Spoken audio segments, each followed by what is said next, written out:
Tula ng isang kuripot. Ako ay isang kuripot. Ako ay hindi madamot. Sa paggastos ako ay natatakot dahil pera ko ay hindi pinupulot. Kuripot ako at ipinagmamalaki ko na hindi ako umaasa kahit kanino. Okay lang kung magkuripot man ako dahil pera ko naman ang sinisinop ko.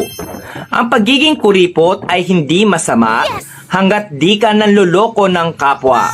Kaya wala akong dapat ikahiya kung naiinggit sa akin ang madla. Kuripot man ako sa inyong paningin, kinabukasan ko ang aking iisipin. Mga paninira ng iba ay di ko diringgin dahil ang makikinabang nito ay ako rin. Hindi kasalanan na maging kuripot ako, ang masama ay ang pagiging maluho. Huwag magpasikat kung hindi naman totoo, lalo nang kung sa utang nang galing ito. Ako ay kuripot magpakailanman, pera ko ay aking papahalagahan upang may magamit sa kinabukasan at hindi na ako kailangang mangutang. Thank you so much for watching mga idol. Have a great and blessed day.